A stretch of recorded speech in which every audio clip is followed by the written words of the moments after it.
Hi there, I'm Steve Worley at the WORLEY-BUGGER Fly Company, and welcome back to our weekly fly tying series. Today, I'm going to show you how to tie the Balanced Leech. So, very popular lake and river fly that's tied on a 90-degree jig hook. You can tie this fly in a variety of different colors.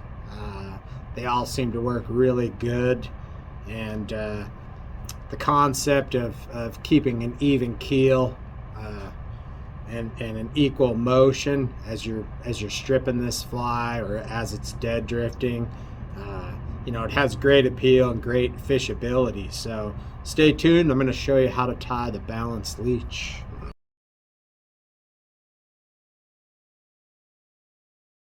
Okay, so like I was saying in the introduction, the Balanced Leech, it can be tied in a variety of different colors. You can integrate squirrel strips into it.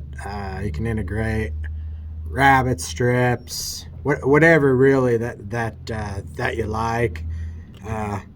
Today I'm going to be tying a white chartreuse Balanced Leech. So the first thing that you need to do is load a 90-degree jig hook in your vise and lay down a thread base. So this is white Vivus GSP 100 denier. Strong. If you watched other videos that we tie, we use a lot of GSP, especially when we're building these bigger flies. I mean, it's just super strong.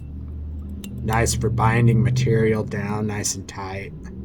So lay a good thread base down on here, all the way back to the bend of the hook there. The first thing I'm going to do is I'm going to select a couple of plumes of mini marabou, and I'm going to strip off everything that I'm not going to use there, and get the ends all nice and even. And we're just going to lay this on the bend here and tie them in. We don't want them really long off the back, maybe an inch. Want to try and avoid as many short strikes with our bigger leech patterns and streamers. So want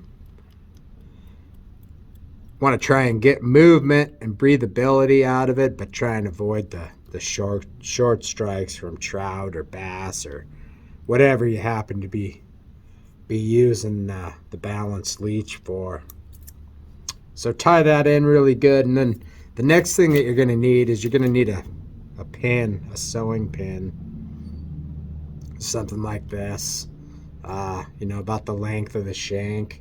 These ones are a little bit longer, so I can take and trim them. Keep a pair of needle nose or dikes or something that you can trim the back of the pin on. Needs to lay up on top of the shank.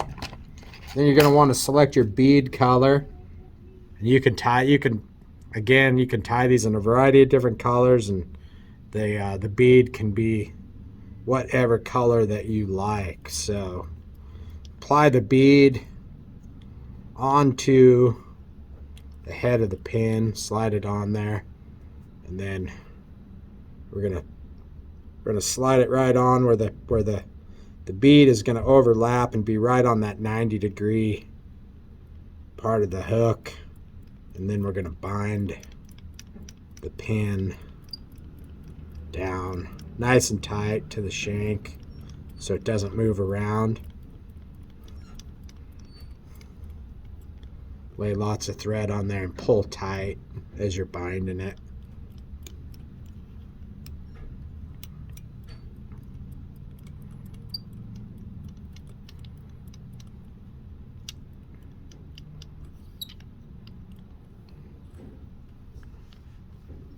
And you can use UV glue to act as another binding agent on here, or super glue, whichever you like.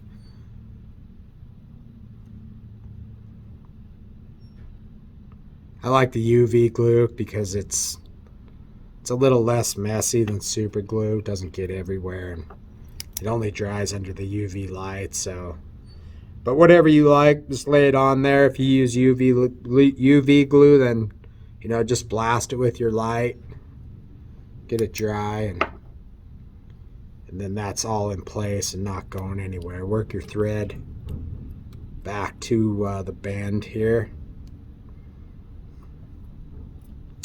And then we're going to take a little piece of rabbit strip, and this is micro rabbit. It's a little smaller cut, so it's still going to be easy to throw, but it's not going to retain a whole bunch of water. Rabbit's a great material for building streamers, but the bigger the strip is, the more water it's going to absorb. So I'm going to try and get as much of the strip out of there as possible. So what we're going to want to do is, again, we're not going to want this strip hanging way off the back where we get a bunch of short strikes, but what we're looking to do with it is get movement back and forth, and then breathability with it as well. So separate the fibers where the hide is exposed, and we're gonna bind that down. Try not to capture any of the fibers there.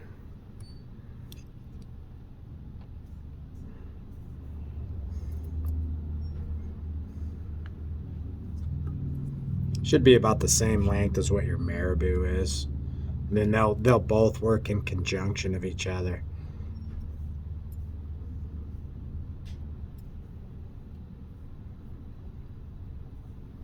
So you get that nice and tight, not going anywhere. Then you can pull it back and work your thread right up over the top there, right in front of it, and then pull that rabbit strip back out of your way. Then we're going to use our body material. These EP fiber brushes. This is a sparkle brush. It's already all built on a wire, so the wire will add a little bit of extra weight. You can add more lead here on the shank if you want to.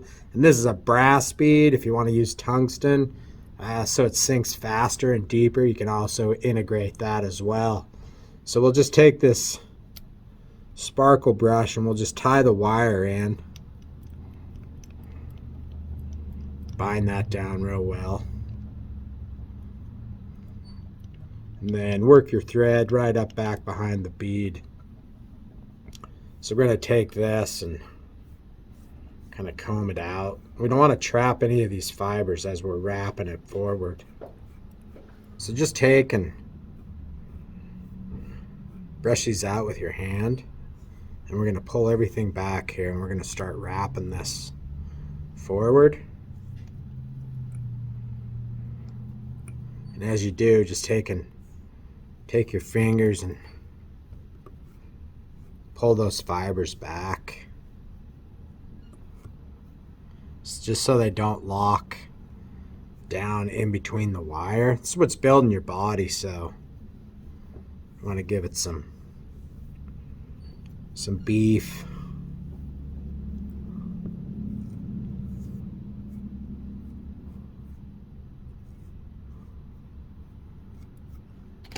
You can also take a brush too and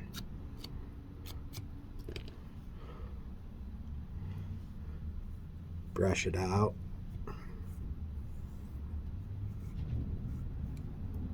Just keep moving that wire forward towards the bead.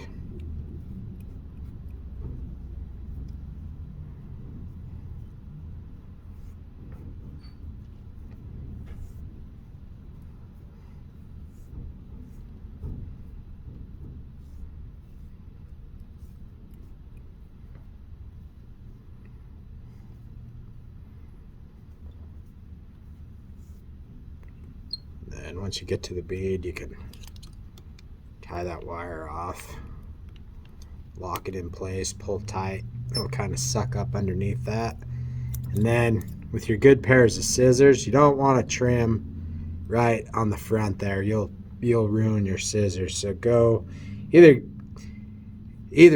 trim it on the back here, or keep a pair of old scissors handy for cutting your wire.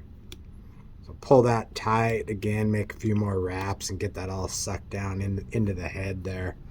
And then you can take your brush and you can comb any of those fibers out. Get them all pushed back against the body. And then we'll take our rabbit strip and we'll pull that up over the top. And again, you want to kind of separate those fibers. You got that hide sticking through there. And we'll bind that down. And that too we'll want to pull into the back of that bead. And once you got that secured, you can cut off that excess. And then just pull tight. And you'll see just a little part of that hide sticking up. And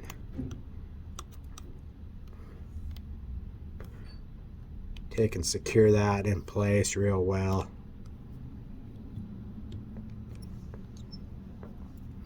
And then just to finish this head off, just to kind of hide the thread, we'll take a little bit of this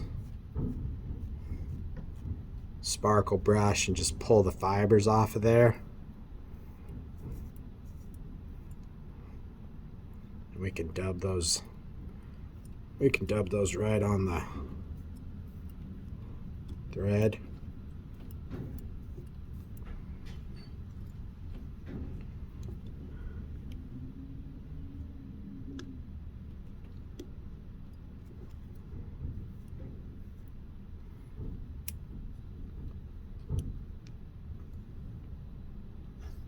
And then just finish it off right behind the head there.